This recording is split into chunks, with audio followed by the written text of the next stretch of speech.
¿Qué tal? ¿Cómo estáis? Ya sabéis que esta mañana tuvimos remodelación del gobierno y precisamente después de pensar, meditar y analizar, ¿no?, esto, pues me gustaría daros mi opinión y mi análisis. Y os lo voy a resumir primeramente en una frase, ¿no? Esto yo creo, después de pensarlo, que es una cortina de humo tanto para la ciudadanía española, para el escaparate nacional, para nosotros mismos, como también es una cortina de humo para el escaparate internacional, sobre todo para la Unión Europea.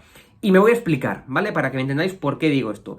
Voy a comenzar por, digamos, por los casos más sonados y más significativos que hemos conocido esta mañana. El primer caso es el de Iván Redondo. Todo parece indicar, según él mismo ha publicado en esa carta de despedida, ¿no?, que parece que quien cesó a Iván Redondo fue él mismo a sí mismo. Es decir, parece que todo indica que precisamente Iván Redondo fue él quien quiso parar, quien quiso salir del gobierno. A saber ahora para qué, ¿no? Es decir, ahora evidentemente hay que esperar, hay que ver cómo fluctúa esta salida de Iván Redondo como jefe de gabinete de Pedro Sánchez. Y igual ya sabéis que ahora en España las nuevas puertas giratorias son los platos de televisión. Igual lo vemos a Iván Redondo hasta en la sopa, en todos los platos de televisión, en todas las tertulias. O igual vemos a Iván Redondo en un consejo de administración de una gran empresa. O igual vemos a Iván Redondo ofreciendo sus servicios de marketing político y de politología a otros partidos políticos. ¿Quién sabe, no? Pero lo que sí es que todo parece indicar, y también os lo dice el propio sentido común, es que Pedro Sánchez no quiso cesar a Iván Redondo, puesto que hasta ahora, ¿no?, desde hace más de 3 años, era la persona que cada día iba acumulando más poder, que cada día iba tejiendo y moviendo los hilos en la sombra, y que Pedro Sánchez hacía precisamente lo que decía Iván Redondo, con lo cual el sentido común nos dice que en ese sentido fue el propio Iván Redondo quien quiso parar, a saber ahora, repito, para qué, ¿no?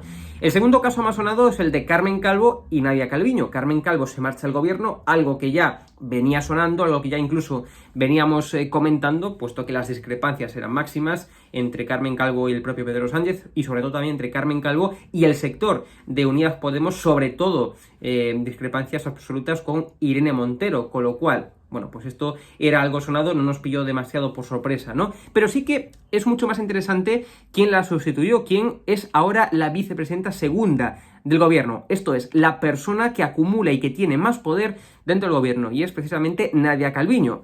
¿A qué se debe esto? ¿A qué se debe este cambio? Pues yo creo que son fundamentalmente por dos cosas, ¿no? Uno, es un nombramiento simbólico. ¿Por qué? Porque ahora, claro, hay que dar a entender a la ciudadanía española, a los españoles, que la crisis sanitaria, bueno, pues ya va pasando, ¿no? Pero ahora viene una crisis incluso hasta mayor que puede afectar a más personas, y es la crisis económica. Y precisamente Nadia Calviño, bueno, pues aporta, ¿no?, esa sabiduría económica. No es una persona de mi admiración en absoluto, pero sí que considero que dentro del gobierno pues es una de las personas que tiene más luces, ¿no? Creo que esta opinión la compartimos todos los que me estáis viendo, ¿no? En cualquier caso, es un nombramiento simbólico para entender que ahora el gobierno, que Pedro Sánchez quiere focalizar la atención en la crisis económica que viene, y con lo cual, bueno, pues hay que poner una persona que sepa de economía, digamos, en el segundo escalafón del gobierno, como persona de máxima confianza del presidente del gobierno. Y luego también esto se debe, evidentemente, a una cortina de humo y un escaparate, sobre todo de cara a la Unión Europea. Ya sabéis que la gobernanza, la gobernabilidad, mejor dicho, de Pedro Sánchez, pues en los próximos años, en los años que quedan de legislatura, pues es precisamente, y va a depender precisamente de esos 140.000 millones de euros máximos, ¿no?, que va a recibir el gobierno por parte de los fondos europeos, ¿no?, para hacer frente,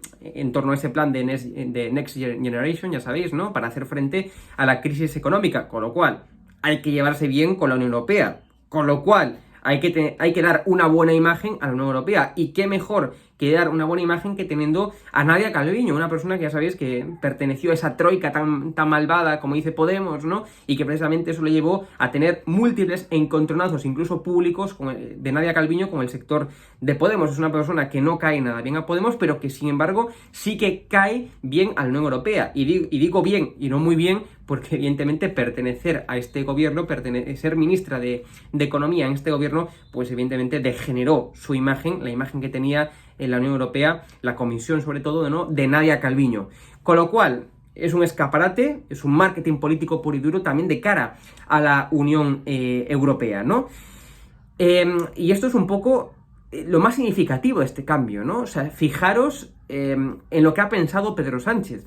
O sea, Unión Europea, fondos, necesidad para gobernar y segundo, digamos, escaparate simbólico de cara a los españoles para dar a entender que la persona de la máxima confianza ahora de Pedro Sánchez, pues es la persona que va a hacer frente a la crisis económica que viene, ¿no?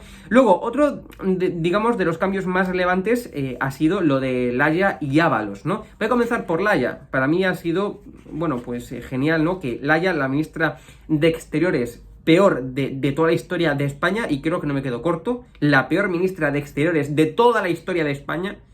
Recordemos, ¿no?, que la crisis de Marruecos, pues ella fue responsable de traer aquí al terrorista, ¿no?, Ghali, y de, por tanto, perpetrar esa gran crisis de exteriores, ¿no?, esa gran crisis diplomática precisamente con Marruecos. O sea, esta mujer, Laia, fue, digamos, el cerebro para crear este desastre diplomático que ha ocurrido con Marruecos, ¿no? Pensaba Laia, ¿no?, que tenía la capacidad de hacer una operación como si fuera la CIA, ¿no?, de secretos, de traer aquí a Ghali, que nadie se enterase, y a las horas siguientes la inteligencia de Francia y la de Marruecos pues ya se había enterado, ¿no? Es decir, una ministra nefasta. Y segundo, Marruecos ya no quería hablar con ella, es decir, donde estuviera Laia, Marruecos se iba, con lo cual estaba claro y era evidente que Laia tenía que dejar de ser ministra de Exteriores si se quería solucionar la crisis diplomática con Marruecos. Y luego el tema de Ábalos. Ábalos no solamente dejó de ser ministro de Transportes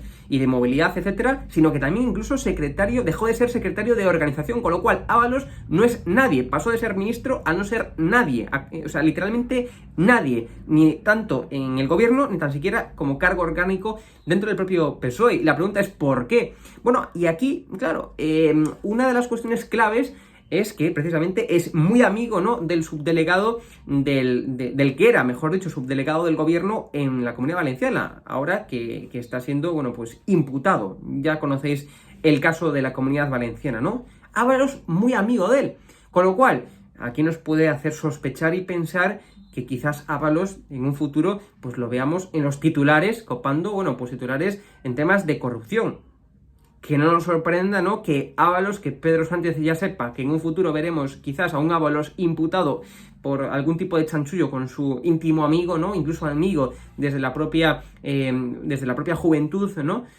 Entonces, es muy significativo que haya dejado de ser incluso también secretario de Organización, con lo cual esto nos puede dar una pista de cuál va a ser el futuro quizás judicial de Ábalos. Todo esto son conjeturas, pero la política y el análisis político se basa, ya sabéis, en muchos casos en conjeturas, ¿no? Y esto, claro, yo creo que es el sentido común nos puede decir esto. Y luego ya para finalizar, pues un par de reflexiones, ¿no? Al final hemos visto que los pelotas mayores del reino de Pedro Sánchez, que aquellas personas que hasta hace unas horas eran de la máxima confianza de Pedro Sánchez, pues ahora ya no lo son. Entonces, si Pedro Sánchez es capaz de cesar a todas esas personas de su máxima confianza y cambiarlas por otras en décimas de segundo, pues nos puede decir hasta qué nivel, ¿no?, de persona en la que no se puede confiar es Pedro Sánchez. Si hace eso con sus propias personas de confianza, ¿qué no puede hacer con España, ¿no? Y luego, evidentemente, la reflexión de que los ministros más vagos y los chiringuitos puros y duros, que son los chiringuitos de Podemos, pues siguen existiendo. O sea, seguimos teniendo los 5 ministros de Podemos, seguimos teniendo a Yolanda Díaz, seguimos teniendo a Yone Belarra, seguimos teniendo a Castel, seguimos teniendo a Alberto Garzón, con lo cual, es decir, que esto, como decía, es cambiar una porquería por otra, es decir, es al final un escaparate puro y duro. Y segundo, el que los ministros de Podemos, es decir, aquellos que verdaderamente son los chiringuitos puros y duros, porque es que todos los ministerios de Podemos son inventados para poder meter pues a esas personas y además también a todos sus familiares y amigos, porque recordemos que este gobierno no solamente es el más grande en ministerios, sino también el más grande digamos, en cargos puestos a dedo. Y esto, precisamente el que se mantengan los ministros de Podemos, pues es significativo y dice claramente quién manda en este gobierno. Y quien manda en gran parte es el sector de Podemos. Es decir, que Alberto Garzón no haya dejado de ser ministro de Consumo, pues es verdaderamente significativo al mismo tiempo que asqueroso. Y ya por último deciros que la Unión Europea nos pidió hace una semana que si queremos estar en los estándares europeos y por tanto caer bien a la Unión Europea, tenía que reducir el gobierno 6 ministerios.